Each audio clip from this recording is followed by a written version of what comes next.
I received a message after posting about journaling on my Instagram, and the message said, "Journaling, how do you do it? I stare at a notebook or I think about journaling, but somehow I can't make myself sit down and write anything." It can be hard to get started with journaling because of all of these swirling, limiting beliefs, whether you've gotten them from the internet or you've come up with them in your own brain. As a perfectionist, you probably continue to harp on those, even when you're like, okay, I'm gonna start journaling, I'm gonna do it for 2 days in a row. Like, it's probably at some point in whatever your new practice is, you're gonna be leaning back into one of these beliefs, which are probably not true. And that's going to be a roadblock for you to continuing your journaling. So it's ironic that I'm sort of giving advice. I don't really give advice on my channel, but I'm sort of giving advice around this. And my only piece of advice is as follows: there are no rules. There are no rules. So you have to tell your brain that. I think we like rules. Perfectionists like rules. They like to follow rules. Too bad. Tell your perfectionist self too bad. And to take a back seat on journaling. And I think if you start doing this with journaling, it could even help in other parts of your life where you're struggling with dealing with perfectionism and minimizing perfectionism. I don't know. I didn't research this besides on myself. So I am first going to start with the lies that we're told around journaling. And so whether you've heard these from out in the internet world or IRL, or your brain seems to almost have come up with them itself, I promise you it hasn't. It has heard it from others, and it's now ingrained in your mind, and I'm gonna bring some of them forth to you today explicitly, so you can see that these are limiting, and see if you identify with these or not, if you've ever thought these around journaling. What you're writing has to be deep or profound. What you're writing has to be good. What you're writing will most certainly be read again. Isn't that the point? You have to hit a certain page count, word count, or amount of time spent journaling. You have to do it X times per day or week or month. In other words, you have to be consistently consistent or just not do it at all. You have to do it at a certain time of day. You have to do it all at once in a certain time of day. You have to use sentences. And I just wrote sentences to really drive home the point. As in, like, bullet points are cool, writing all over the page is cool. There are no rules. Next, it has to make sense, as if you're trying to write for someone to read it later. It doesn't. It doesn't have to make sense. You need a fancy, cute, or aesthetic journal. I might even encourage you to start with a really ugly journal. I think like it makes it ours. We don't really want to show it on the internet potentially if it's like an ugly journal maybe.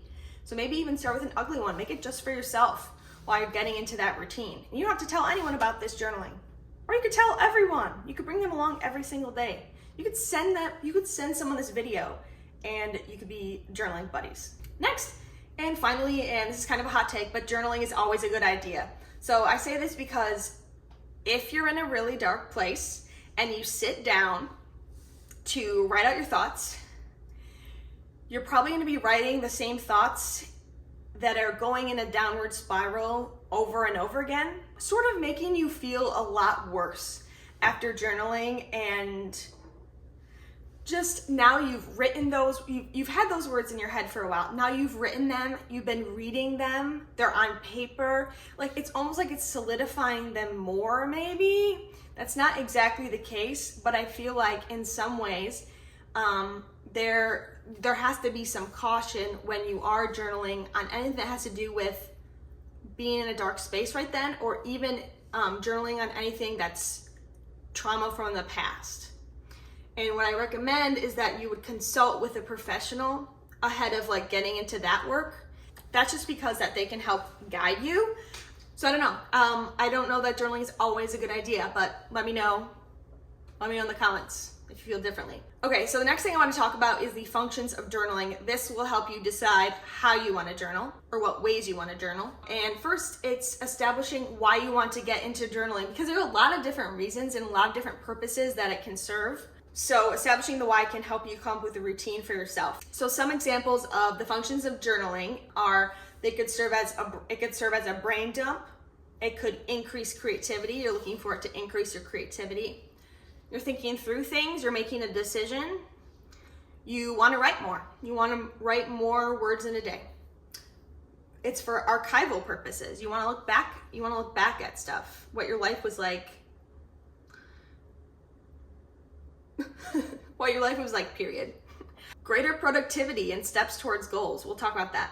And then also, like, maybe you just want to have fun and you're exploring a new avenue to do so. Or maybe you just want to have a new hobby that can be year-round, that can be done anywhere.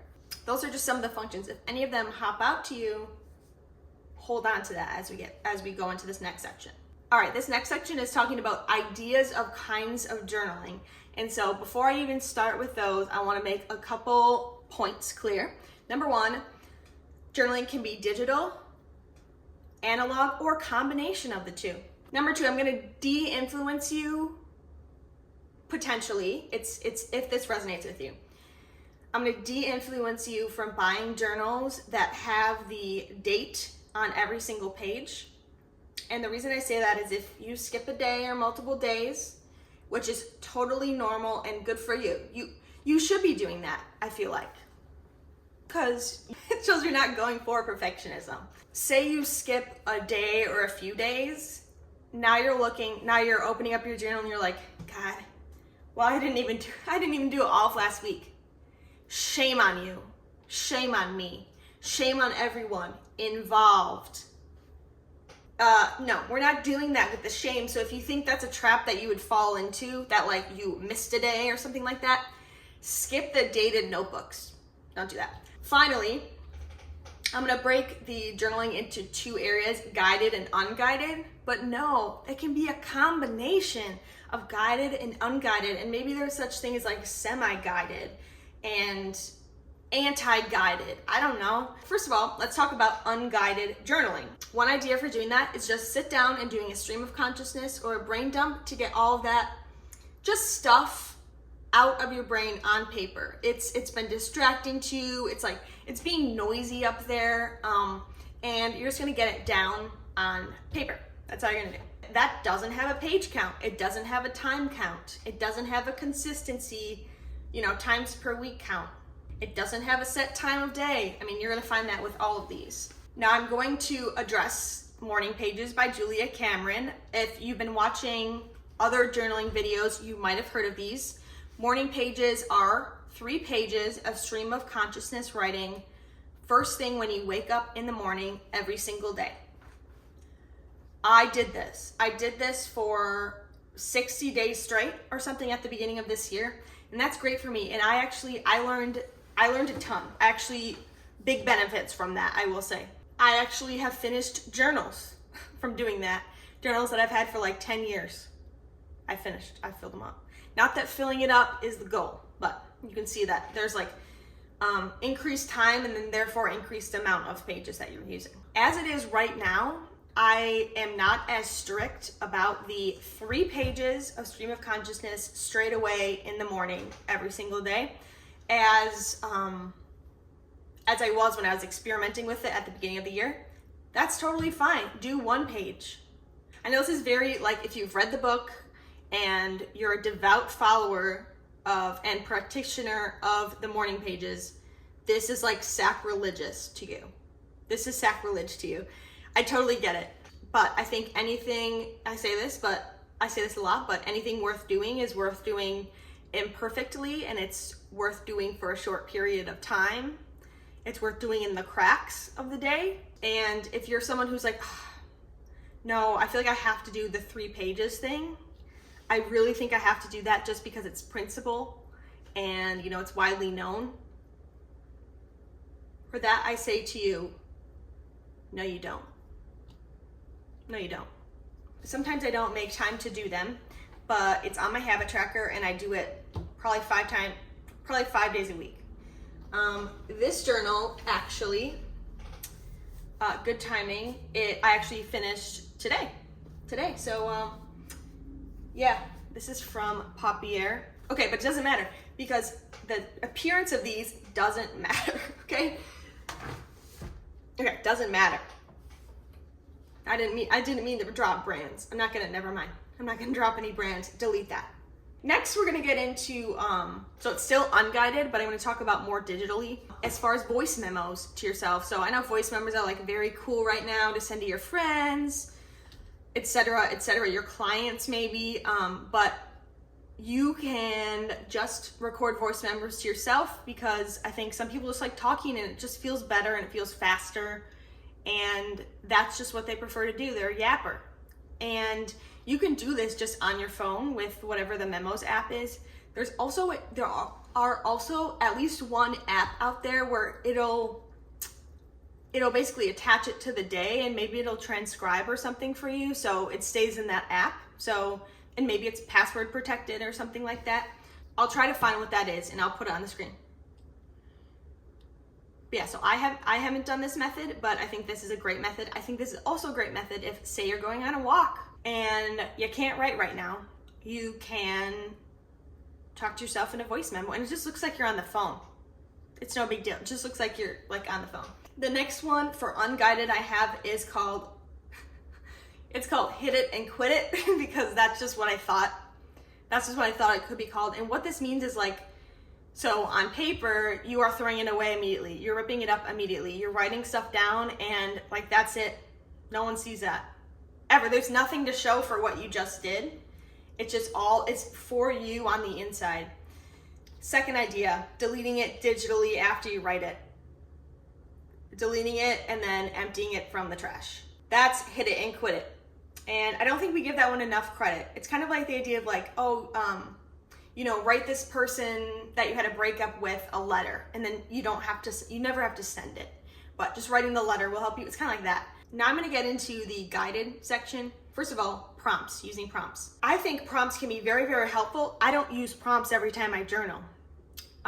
If I find a interesting question or something that I think that I should think more about, I'll tuck that away for a next journaling session.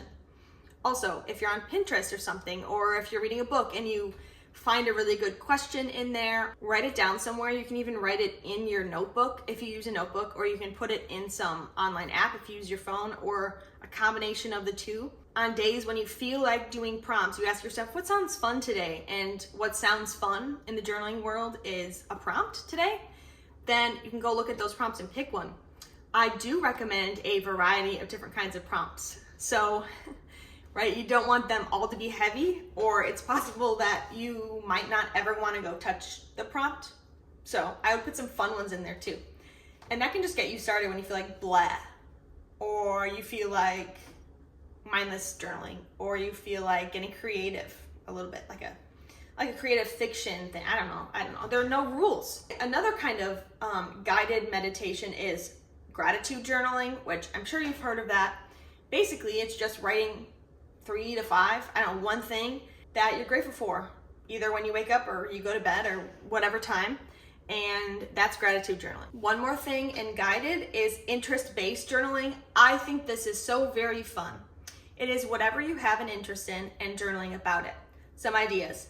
Travel journaling. So whenever you go on a trip, or you're planning travels, you're writing it down, or you're journaling during the trip or after the trip, and that's your travel journal. That sounds so cool. Book journaling. I have a book journal. It lets me talk about each book I read and write stuff from it. I absolutely love it. Food journaling. You're a foodie, or you want to be a foodie. Start writing down what you eat. I know there are, same thing with like coffee and beer. Like maybe you want to try out all these different things. Just, you can journal about that, like the thing that interests you. A couple other ones. Goal journaling. So goal journaling is, that's in service of sort of this productivity side, but it can help you face the things that you're working on every single day and write down the progress or not progress and what's keeping you stuck. And goal journaling can be really helpful. I don't dedicate a specific like notebook to this or anything. I actually have a Notion page where I write my like professional successes, and that counts because I'm just recording it as I go. There's not rules, like that's journaling. Okay, there are tarot journaling, right? There's bike or fitness journaling. I actually have a bike journal. So every time I go out biking, I'll write in here. I sound so cool right now, but I think there are like 4 entries. Not because I don't write every time, but because that's how many times I've been out on the bike. Okay, so one final thing is a couple affirmations, and these are to sum up the video and remind you of things that might be helpful for you in getting started and helpful to remember when you're getting stuck. Maybe write these on if you have a notebook, maybe put these on a post-it in the beginning. Maybe add your own affirmations that I didn't write. Maybe these aren't very resonant to you, but these are the ones that I came up with, and they kind of work for me. So number 1, there are no rules.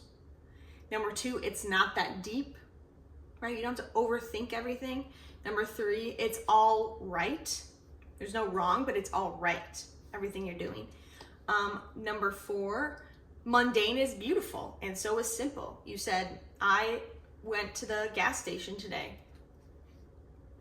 Okay, I love that. I love that you wrote that.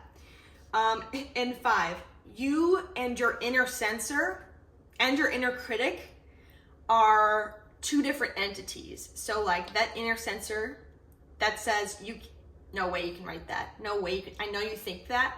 You're thinking that in your head, but no way can that make it to paper. That's your inner censor. That's something, that's not you, that's something else. Just push him aside. Same with your inner critic. Just get back there. That's not even, forget about it. Also, if you try all these methods and you aren't seeing the benefits and it's not enjoyable for you, you don't have to journal, okay? Journaling is like, it's one way to be reflective, and that's all it is. So don't put pressure on yourself to be a quote-unquote journaler either. So I hope this video helped you take some of the pressure off when it comes to starting journaling or continuing to journal. I would love if you wrote in a comment the lie that's been keeping you from journaling. I pretty much just spilled all of mine. Thank you so much for watching, and I will see you next time. Bye.